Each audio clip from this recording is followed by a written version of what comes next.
तुम दोनों यहाँ क्या टाइम पास कर रहे हो? इस वक्त तो तुम्हें पढ़ाई करना चाहिए। अब क्या बोलूं यार। मैंने प्रोजेक्ट कंप्लीट कर दिया सर। गुड जॉब आदर्श। मेरा खौफ तो है स्टूडेंट में, बट अब तुम लोग कहाँ भाग गए बे? और अब ये आदर्श भी कहाँ चला गया यार? मैं भी इनका ही पार्टनर हूँ सर, दोस्तों को बचाने आया था मैं। बट अब ये शिवांगी कहाँ गायब हो गई? देखो मैं आ गई दोस्तों। वह हमें भी दिख रहा है, बट तुम अचानक से कहाँ गायब हो गई थी? मैं तुम्हारे लिए न्यू गिफ्ट लेने गई थी। देखो ये न्यू एग्जॉटिक चड्डियाँ है सीधे लंदन से। वाओ, ये तो काफी ब्रांडेड लगता है मनीष भाई। तो हंसते क्यों हो पागल? तुमने तो कभी गिफ्ट नहीं दिया। देखो दोस्तों, वहाँ उनके बीच एक चड्डी गिफ्ट को लेकर डिस्कशन चालू है। ऐसा कौन सा चड्डी है, मुझे भी देखना था। वो जरूर एक दूसरे की चड्डी निकालने की बातें कर रहे होंगे। ये लोग हमारे बारे में बहुत बैक बिचिंग कर रहे हैं। देखो शिवांगी, मैंने पिछले 2-3 सालों में काफी सारी पोएम्स लिखी है, तुम बोलो तो 1-2 सुनाता हूँ। हाँ डियर सुनाओ ना, मैं पहले से ही वाह वाह कर देती हूँ। ओए शिवांगी, देखो मेरे पास कितने फनी मीम्स आए हैं। अरे ये तो बहुत फनी है। असली फन तो तुम मुझे इग्नोर करके कर रही हो शिवांगी। मैं शायरी सुनाना शुरू करूँ क्या? अभी रुक जाओ आदर्श, हम अभी कुछ मीम्स देखने के प्लान में हैं। इन्हें तो मेरी या मेरी पोएम्स की कोई फिक्र ही नहीं है। मतलब मेरे सामने ही दोनों हंस खेल रहे हैं। इन्हीं फटे जूते से इन्हें मारू क्या 2-2 हाथ। तुम लोग कल कहाँ चले गए थे? शिवांगी मॉर्निंग में कोचिंग भी नहीं आए थे। हम मनीष के घर में थे। आदर्श हम सीक्रेटली एक प्रोजेक्ट पर काम कर रहे हैं। सही टाइम पर तुम्हें जरूर बताएंगे ब्रो। बाकी अभी हमें जाना होगा, बाय। यार मतलब अब ये लोग मुझसे चीजें छुपाना भी शुरू कर दिए हैं। कहीं यह मुझे दोस्ती में धोखा तो नहीं दे रहे ना? दोनों सामने खड़े हैं, मैं चुप कर उनकी बात सुनता हूँ। तुम्हें मेरे रूम आना होगा मनीष, तभी हम अपना काम पूरा कर पाएंगे। अब ये लोग रूम वूम में जाने की बातें क्यों कर रहे हैं? मनीष के आने से पहले मुझे ही शिवांगी के रूम चले जाना चाहिए। ओए शिवांगी बाहर आओ। देखो मैं तुम्हारा डियर फ्रेंड तुमसे मिलने आया हूँ। बट तुम ऐसे अचानक से क्यों आई हो आदर्श? अंदर आकर तुम्हें बताता हूँ। वही तो नहीं कर सकते डियर, मैं अभी ड्रेस चेंज कर रही हूँ। मनीष का शूज तुम्हारे रूम के अंदर है और तुम ड्रेस चेंज कर रही हो। इसका मतलब उस टाइम दिव्या सही बात बोल रही थी। सॉरी शिवांगी, तुम्हें गलत टाइम में डिस्टर्ब कर दिया। जिसे हमने मोहब्बत की उन्हीं ने हमें दिया धोखा। जिन्हें हम अपना सागा मानते थे उन्होंने ही हमारी आंखों में है धूल झोंका। अब ना देंगे तुम्हें कोई और मौका। तुम वापस हमारे इश्क के दरिया में तैरने आओ, उससे ही पहले ही डूबा देंगे तुम्हारी नौका। अब कई वर्षों के बाद तुमसे काफी समय बाद मुलाकात हो रही है। आदर्श वैसे तुम्हारे खास मित्र नजर नहीं आ रहे हैं। तुम लोगों के बीच कुछ अनबन हुई है क्या?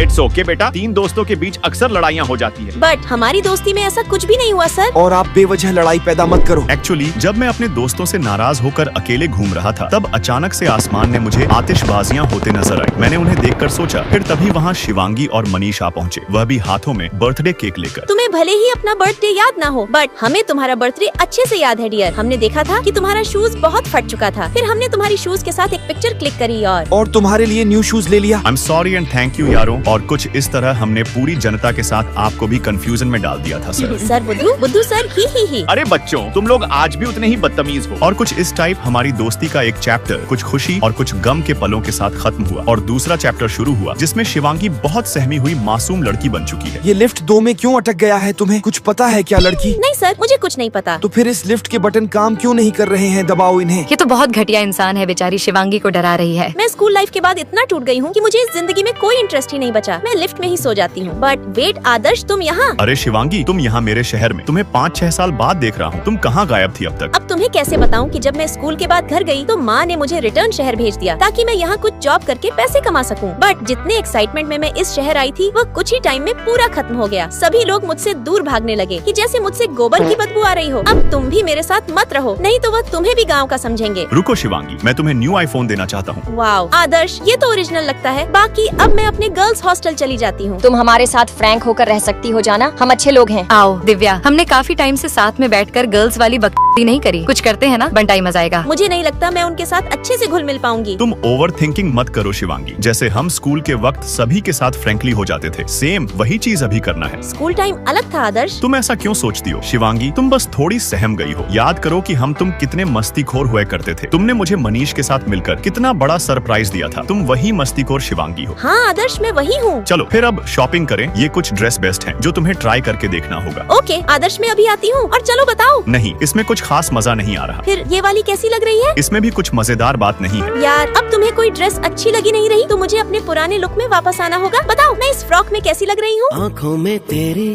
अजब सी अदाएं हैं। अब तुम बिल्कुल मेरी लग रही हो। ओह सो क्यूट। और अब तुम्हें शिवांगी को बढ़िया सा हेयर कट देना है मनीष। सबसे पहले तो तुम्हारे ये घोड़े की पूंछ जैसे बाल को काटने होंगे और तुम्हारे ये चश्मा निकालकर तुम्हारा पूरा मेकओवर करना होगा। मैं सुंदर लग रही हूँ कि नहीं, कुछ समझ नहीं आ रहा। अब तुम सभी लाइक सब्सक्राइब करके कमेंट्स में बताओ कि मैं कैसी लग रही हूँ। मैं तुम्हें अपना दिल दूंगी।